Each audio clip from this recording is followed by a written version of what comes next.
بسم اللہ الرحمن الرحیم۔ السلام علیکم۔ کتاب کا نام ہے دین عرفہ، جس کے مصنف ہیں سرکار السید محمد جعفر الزمان نقوی البخاری دامت اللہ تعالی۔ باب اشتم، پیج نمبر 239۔ غوامض الہیات، مجلس دوم۔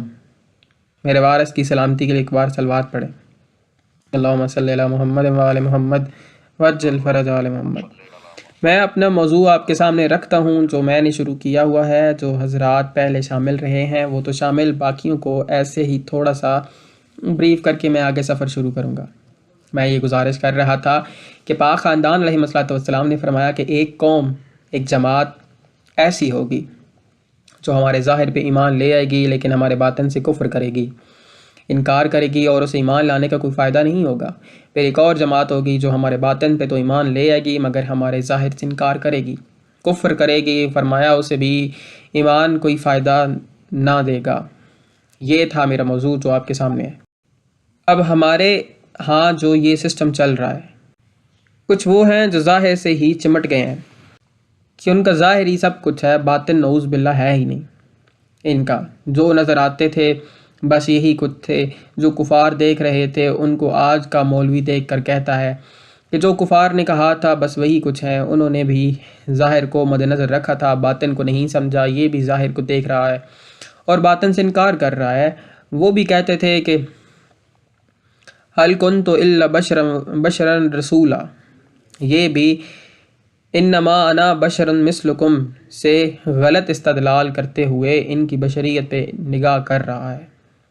جبکہ امام موسیٰ کاظم علیہ السلام نے فرمایا، جس سے بے صاحب بہار المعارف نے بھی لکھا ہے اور تفصیل البرہان نے بھی اسے نقل کیا ہے۔ وہ کہتے ہیں کہ شہنشاہ معظم امام موسیٰ کاظم علیہ السلام کے سامنے ان کے جد طاہرین علیہ السلام کا ذکر ہو رہا تھا، شہنشاہ انبیاء صلی اللہ علیہ وآلہ وسلم کا۔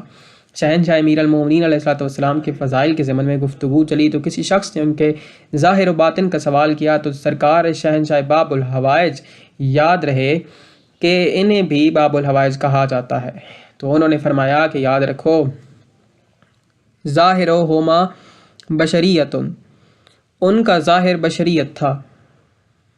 سوار محمد بخش نے عرض کیا، سائل کا سوال کیا تھا میرے سردار؟ یہی کہ سرکار کے فضائل پہ گفتگو چل رہی تھی اور جو کچھ آج کا مولوی کہہ رہا ہے اس طرح کی کسی نے گفتگو جو کی تو اس کے جواب میں فضائل بیان فرما رہے ہیں اپنے اجداد طاہرین علیہ السلام کے۔ وہ طویل فرمان ہے، اس میں سے ایک اقتصاب چھوٹا سا میں آپ کے سامنے رکھ رہا ہوں۔ فرمایا ان کا ظاہر جو تھا وہ بشریت تھی، لباس ان کا بشریت والا تھا۔ یہ اب کچھ آگے چل کے میں آپ کو بتاؤں گا کہ لاہوتیت یعنی عالم لاہوت کیا ہے۔ تو انہوں نے فرمایا وباطنہما لاہوتیت۔ اس کے بعد فرمایا پھر وہ ظاہر ہوئے، وظاہر لہم الخلق علی حیاک الناسوتیت۔ جامع بشری میں عالم ناسوت یعنی اس دنیا میں، اور وہ اس لیے کہ لوگوں میں یہ طاقت پیدا ہو کہ وہ انہیں دیکھ تو سکیں، ان کی زیارت تو کر سکیں، ان کے جلوے کو برداشت تو کر سکیں، اس لیے بشریت کا لباس پہن کے آئے، ورنہ وہ لاہوتی ہے۔ جس وقت سرکار نے یہ فرمایا تو سائل کے ذہن میں یہ خیال آیا کہ قرآن کریم میں تو یہ نہیں بتایا گیا، تو فوراً شہنشاہ معظم علیہ السلام نے فرمایا، کیا آپ نے قرآن کریم میں نہیں دیکھا کہ جہاں لوگوں نے کہا ہے کہ اگر اللہ ہماری ہدایت کرنا چاہتا تو کسی فرشتے کو بھیجتا، تو وہاں پروردگار عالم نے جواب میں فرمایا ہے کہ اگر فرشتے کو بھیجتے تو بھی تو بشریت کا لباس پہنا کے بھیجتے، گویا جسے بھی ہدایت کے لیے بھیجتے تو لباس تو یہی ہوتا۔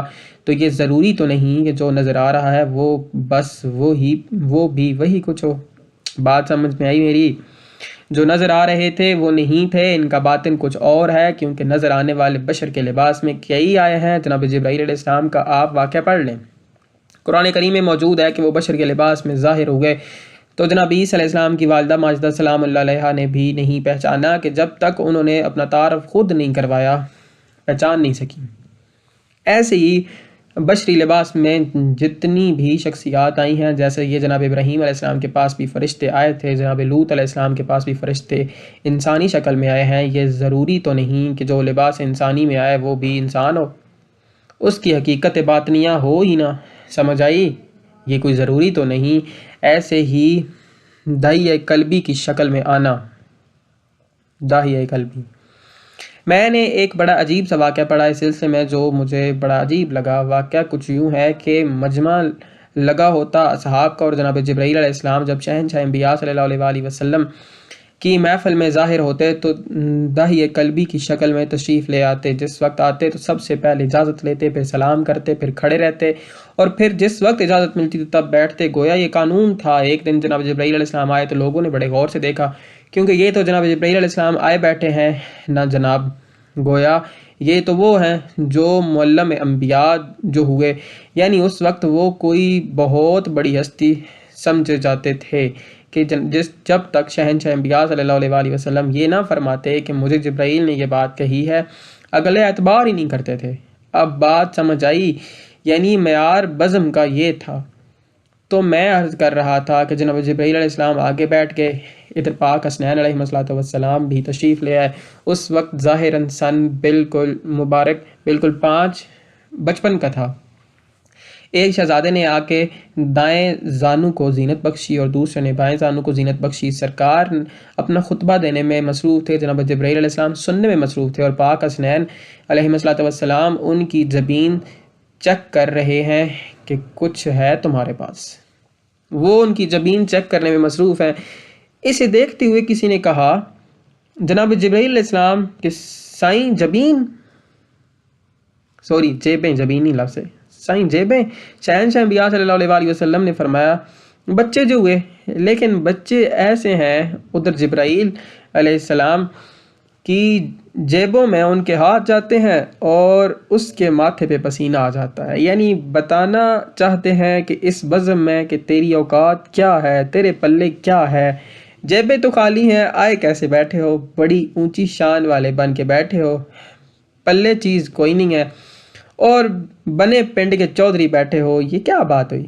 تو یہ ضروری نہیں کہ جامع بشری میں اگر کسی چیز کو دیکھ لو تو اس کی حقیقت بھی بشریت ہی ہو، یہ ضروری نہیں ہے۔ صاحب اصول کافی نے ایک بہت بڑی عجیب بات لکھی ہے، وہ کہتے ہیں کہ میدان قیامت ہوگا۔ اس کے ضمن میں ایک حدیث انہوں نے نقل کی ہے، وہ کہتے ہیں کہ میدان قیامت ہوگا، تمام امتیں صف بستہ کھڑی ہوں گی، ہر کوئی صف بستہ کھڑا ہوگا، انبیاء کی صفیں علیحدہ، اوصیاء کی علیحدہ، عام مسلمین کی علیحدہ، ملکوت کی قطاریں علیحدہ راستہ ہوں گی، سمجھ آئی؟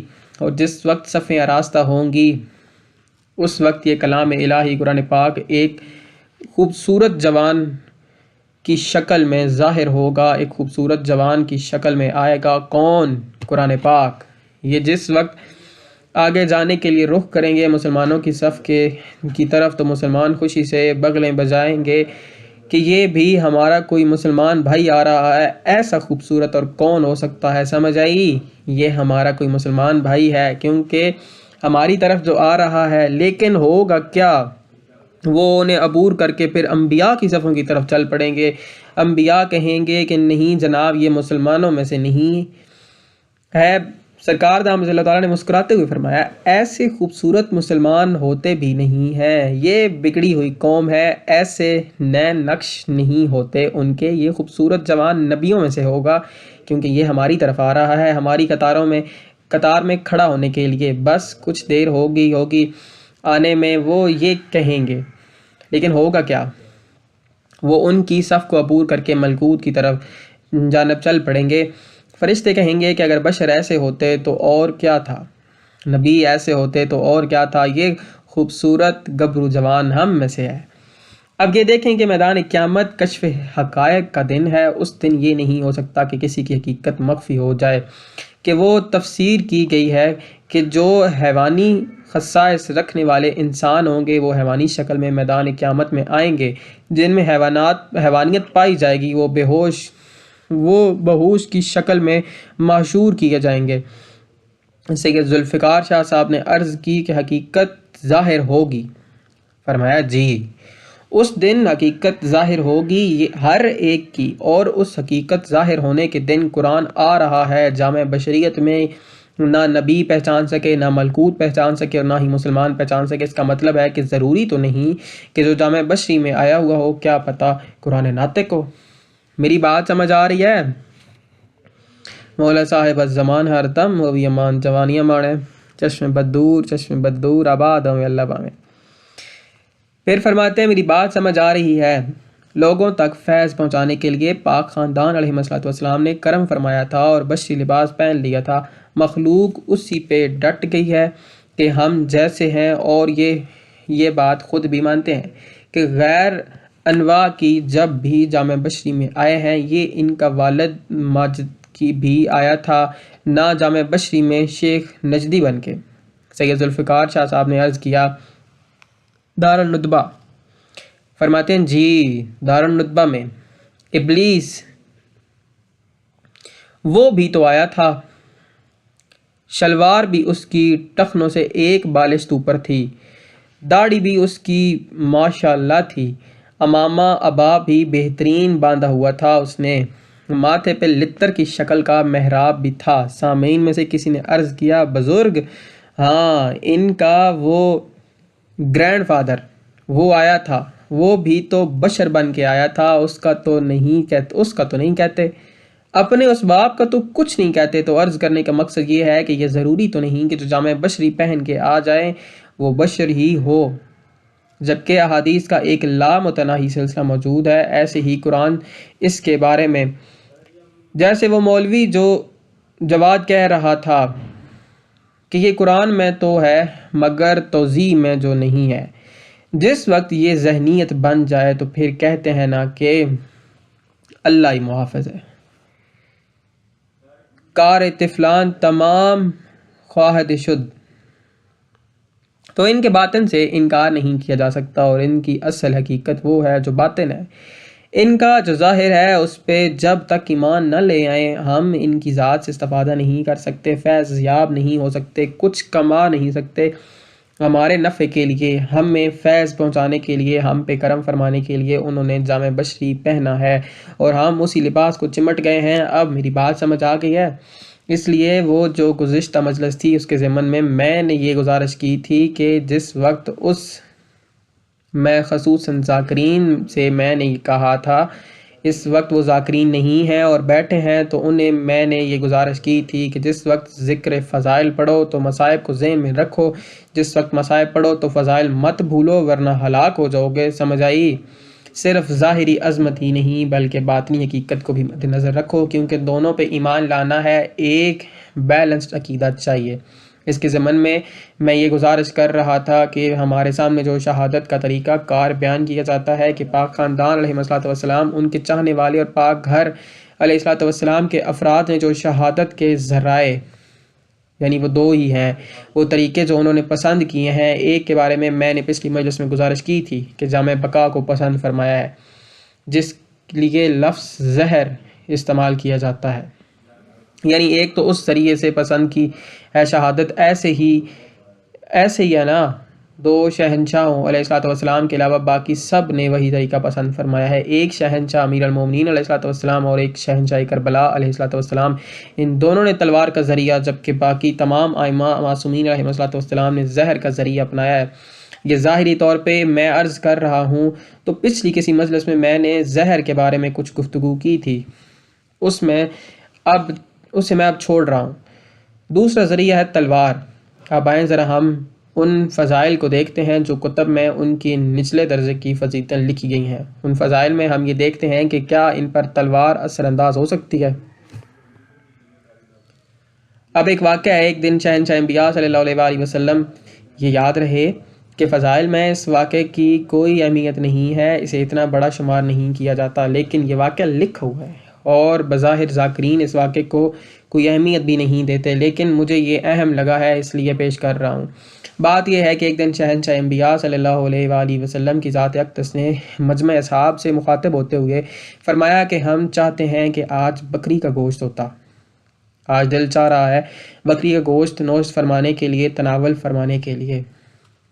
ایک انصاری اس محفل میں بیٹھا ہے، یہ واقعہ مدینہ کا ہے۔ اس وقت حالات سب کے بس مولا مولا والی بات تو تھی، یعنی گزر بسر ہی ہو رہا تھا۔ اس کی ایک ہمسائی تھی مائی انصاریہ، وہ بھاگا، اس کی ایک بکری تھی۔ اس نے اس کے سامنے جا کے سارا ماجرا کہہ سنایا کہ ایسے ایسے شہنشاہ صلی اللہ علیہ وآلہ وسلم نے خواہش کا اظہار فرمایا کہ بکری کا گوشت ہوتا۔ اس مائی انصاریہ نے کہا کہ میرے پاس تو ویسے بھی اور کچھ نہیں ہے، بس یہی ایک بکری ہی ہے کہ جس کا دودھ پی لیتی ہوں، اور یہی میرا واحد ذریعہ ہے، لیکن یہ شہنشاہ صلی اللہ علیہ وآلہ وسلم کی نالین کا صدقہ ہے، اور کیا ہے، جاؤ پیش کرو۔ وہ بکری کو کھینچ کے لے آیا۔ بکری بھی بڑی خوش باش کہ اچھی جگہ کام آ رہی ہوں۔ مجمع اصحاب کے جن کی کھجوریں کھا کھا کے آنتیں گل چڑھ چکی تھیں، وہ بھی بڑے خوش ہوئے کہ ہو سکتا ہے ہمیں بھی کوئی بوٹی، جی کوئی بوٹی ہمارے ہاتھ بھی لگ جائے گی۔ شہنشاہ صلی اللہ علیہ وآلہ وسلم نے فرمایا بسم اللہ، ذبح کرو۔ ذبح ہو گئی، اس کے پیسز کروائے گئے، اسے پکایا گیا، تیار کر کے سب کے سامنے دسترخوان پہ رکھ دی گئی۔ ساری برادری نے تو سر توڑ کوشش کی لیکن وہ ختم نہ ہوئی۔ ایک بکری اونٹ کھانے والوں سے ایک بکری ختم نہ ہوئی، ایک بکری۔ یہ جناب کھا پی کے کھٹے ڈکار لیتے ہوئے باہر نکلے تو دیکھتے ہیں کہ دروازے کے باہر وہی بکری کھڑی گھاس چر رہی ہے۔ واہ واہ واہ واہ واہ، مولا صاحب الزمان ہر دم و امان۔ اصل الفاظ یہی ہیں کتب کے، کہیں آپ یہ سوچیں کہ شاید میں ایسے ہی کہہ رہا ہوں اور وہ بس ویسے ہی کھڑی ہوئی تھی، نہیں، وہ لکھتے ہیں کہ دروازے کے باہر چر رہی تھی۔ الفاظ بھی یہی ہے کہ وہ بکری چر رہی تھی۔ باہر نکل کے جب انہوں نے دیکھا تو اب اسے ذبح بھی کیا گیا، اس کی ہڈیاں بھی توڑی گئیں، ٹکڑے ٹکڑے بھی کیا گیا، اس کی کھال بھی اتاری گئی، اسے آگ پہ پکایا بھی گیا، کھائی بھی جا چکی، ہضم بھی ہو گئی اور چر بھی رہی ہے۔ اسی بات سے آپ اندازہ لگا لیں کہ ایک اور واقعہ آپ کو سناؤں جس وقت مامون عباسی ملعون نے بے شمار، اچھا یہ واقعہ بعد میں آپ کو سناتا ہوں، پہلے ایک اور واقعہ میرے ذہن میں آ گیا ہے کہ جناب مفضل ابن عمر سرکار کے بڑے معروف صحابی ہیں، صحابیوں میں سے ایک بڑا نام ہے ان کا۔ وہ بتاتے ہیں کہ ہم شہنشاہ مولا صادق علیہ محمد علیہ السلام کی پاک ذات کے ساتھ حج پہ گئے، ان کے ساتھ منی کے مقام پہ، کہ جس وقت ہم پہنچے تو ہم نے دیکھا کہ ایک عورت ہے اور اس کی گائے مری پڑی ہے اور وہ اس کے ساتھ بیٹھ کر رو رہی ہے، جب اس کے دو بچے بھی ہیں جبکہ، اور وہ بھی ساتھ بیٹھے رو رہے ہیں۔ شہنشاہ علیہ السلام نے پوچھا کیوں رو رہی ہو؟ تو اس نے کہا کہ میں بیوہ ہوں، یہ میرے دو چھوٹے چھوٹے یتیم بچے ہیں، یہ ہی ایک وسیلہ تھا، یہ اب مر گئی ہے بیچاری، اسے اب بیٹھ کے روئیں نہ تو اور کیا کریں۔ شہنشاہ پاک علیہ السلام نے فرمایا روئیں نہیں، یہ بھی کوئی گھبرانے والی بات ہے۔ مفضل ابن عمر روایت کرتا ہے کہ سرکار علیہ السلام نے پاؤں کی ٹھوکر ماری اور گائے اٹھ کے کھڑی ہو گئی۔ ساتھ کھڑے کسی بندے نے کہا کہ سرکار یہ تو آپ نے بڑا معجزہ دکھایا ہے۔ شہنشاہ علیہ السلام نے فرمایا یہ پاؤں کی ٹھوکر اس بنی اسرائیل کی گائے کی پونچھ سے بھی کم ہے۔ یعنی سورہ بقرہ قرآن کریم کی جو سورہ ہے وہ ایک گائے کی وجہ سے ہے، عربی میں بقرہ گائے کو کہتے ہیں، بقرہ گائے کی وجہ سے ہے۔ جنہیں معلوم نہیں ان کے لیے یہ بتا رہا ہوں کہ وہ گائے کا جو واقعہ ہے وہ کچھ یوں ہے کہ گائے کی دم ایک مردے کو لگائی گئی تھی اور وہ مردہ لاش زندہ ہو گئی، اس نے اپنے قاتل کا نام بتایا تھا وغیرہ وغیرہ۔ مختصراً میں اتنا ہی بتا سکتا ہوں، گویا اس کا حوالہ سرکار نے دیا۔ ایسے ہی یونس بن زبیان نامی ایک سرکار علیہ السلام کے صحابی ہیں، وہ کہتے ہیں کہ ایک دن میں نے عرض کیا ولایت کے چوتھے تاجدار جناب امام زین العابدین علیہ السلام کی بارگاہ میں کہ پروردگار عالم نے ایک مظاہرہ دکھایا ہے۔ اس طرح کے واقعات 4 شہنشاہوں علیہ السلام نے دکھائے ہیں، جن میں سے ایک چوتھے تاجدار ولایت علیہ السلام ہے۔ یونس بن طغیان نامی صحابی کہتے ہیں کہ انہوں نے بارگاہ میں عرض کیا سرکار وہ جو جناب ابراہیم علیہ السلام نے فرمایا تھا رب ارنی کیفا تحیی الموتا، کہ مجھے تم دکھا تو دو کہ تم مردے کیسے زندہ کرو گے جو مر جائیں گے، آخر ہر چیز کو دوبارہ زندہ کیسے کرو گے تو پروردگار عالم نے فرمایا کہ کیا آپ کو یقین نہیں ہے؟ انہوں نے عرض کیا اطمینان قلب کے لیے کہہ رہا ہوں، یقین تو ہے مجھے، تم میرے شہنشاہ وہ کیسے ہوا؟ سرکار فرماتے ہیں جو لے آؤ۔ 4 مختلف نسلوں کے پرندے اکٹھے کیے گئے۔ سرکار نے فرمایا انہیں ذبح کرو اور ان کا قیمہ کرو، قیمہ کر کے پھر اس قیمے کو مکس کر کے 4 مختلف مقامات پہ ڈالو۔ اس کے بعد بلایا گیا۔ یہ واقعہ بھی آپ کے سامنے ہے۔ اب وہ واقعہ کہ مامون عباسی کے زمانے میں جس وقت شہنشاہ معظم علیہ السلام تشریف لے آئے، کہاں؟ طوس، یہ نیشہ پور میں ہے، علاقہ طوس کا اس وقت شمار ہوتا تھا۔ بسم اللہ الرحمن الرحیم، یا رب محمد وآل محمد صلی علی محمد وآل محمد وعجل فرج آل محمد۔ آج کا یہ باب یہیں پہ ختم ہوتا ہے۔ اگلے باب کے لیے مجھے اجازت دیجیے، تب تک کے لیے اللہ حافظ۔ اور آخر پہ التجا کریں گے اپنے شہنشاہ باغ کے حضور، الاجل الاجل یا سفینۃ النجات، الاجل الاجل یا ہادی دورہ، اجل اللہ فرج الشریف، یا رب محمد وآل محمد صلی علی محمد وآل محمد وعجل فرج آل محمد، اجل اللہ فرج الشریف۔ میں شکریہ ادا کروں گا اپنے مرشد کریم سرکار السید محمد جعفر الزمان نقوی البخاری دامن اللہ تعالیٰ کا۔ یہ مضمون میں نے ان کی کتاب 3 الفاظ سے پیش کی ہے۔ بہت شکریہ۔ بسم اللہ۔